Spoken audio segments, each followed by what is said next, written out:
Supreme है और उसको आइन को बनाने वाली पार्लियामेंट है। Only and only the Constitution, which is supreme.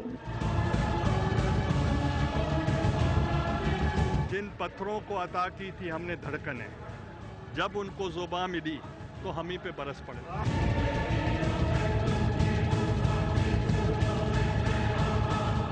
बिस्मिल्लाहिर्रहमानिर्रहीम, अस्सलाम वालेकुम। टारगेट पॉइंट के साथ मैं हूं आसमा चौधरी। नाजरीन, पाकिस्तान की सियासत में जैसे जैसे इलेक्शंस करीब आ रहे हैं, रोजाना हम कुछ नए करतब देखते हैं, कुछ नए सियासी पटारी में से चीजें निकलती हैं, कुछ नए सियासी धमाके हमें सुनाई देते हैं। और आज तो हम एक लॉन्ग मार्च भी देख रहे हैं जो कि इस्लामाबाद की जानिब रवा दवा है। और ये लॉन्ग मार्च किया जा रहा है नेटो सप्लाई लाइन की जो बहाली की गई है इस हवाले से। और दिफाए पाकिस्तान का ये कहना है कि हम किसी सूरत में नेटो सप्लाई लाइन को जो है पाकिस्तान से गुजरने नहीं देंगे।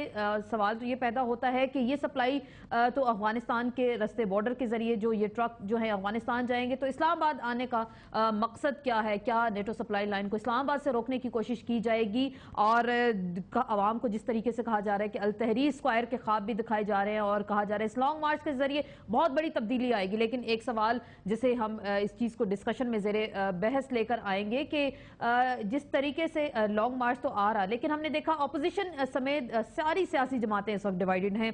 दिफाए पाकिस्तान में ना तो सुन्नी इत्तेहाद काउंसिल है, ना पाकिस्तान मुस्लिम लीग नून है, और तो और सुनामी खान जो हैं वो भी इनके कंधे पर सवार ना हुए। मौलाना फजल रहमान साहब ने भी इनको हरी झंडी करा दी। तो ये जो काफिला इस वक्त रवा दवा है, तो क्या ये वाकई ही नेटो सप्लाई लाइन को रोकने में कामयाब हो जाएगा, या किसी ने इनकी ड्यूटी लगाई? और कुछ कहा जा रहा है कि शब बारात अभी गुजरी तो शायद कुछ शुगली पटाखों के जरिए ही शायद पाकिस्तानी सियासत में तब्दीली लाने की इस हवाले से कोशिश की जा रही है। दूसरी तरफ जब हुकूमत की हम बात करते हैं, ये वो हुकूमत जो अमरीकी पिट्ठू है और कहा जाता है कि अमरीकी मफादात को हर सूरत में तहफ़्फ़ुज़ देगी। और नेटो सप्लाई लाइन को जिस तरीके से खोला गया, अपोजिशन जो असम्बली में जमातें मौजूद हैं असम्बली की करारदाद के अलावा वो सिर्फ खामोश हैं, बाहर के प्लेटफॉर्म पर इस हवाले से कोई बात नहीं कर रही। और साथ ही साथ आज जब असम्बली का इजलास जारी है तो हम देख रहे हैं कि 3 बिल इस हवाले से आज लाए जा रहे हैं, जिसमें एक दोहरी शहरियत के हवाले से, तौहीन अदालत और गिलानी साहब के इक़दामात को कानूनी तहफ़्फ़ुज़ देने के हवाले से बिल है। और कुछ ऐसी सदाएं भी सुनाई दी जा रही है। सेनेट में भी कुछ एक बिल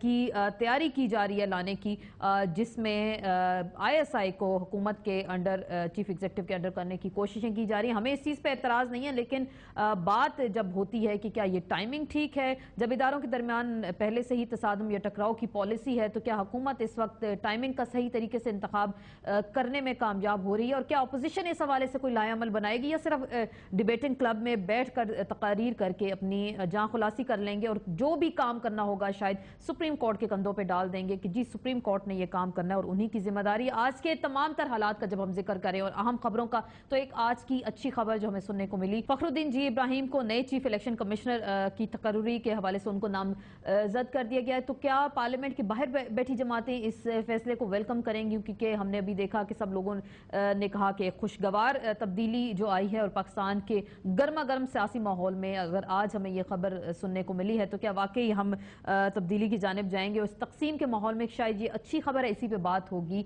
अपने मौजूद मेहमानों से हमें ज्वाइन करेंगे, शाह महमूद कुरैशी से बात करेंगे, शर्मिला फारूकी, डॉक्टर फरीद पराचा साहब, नसीर भुट्टा से।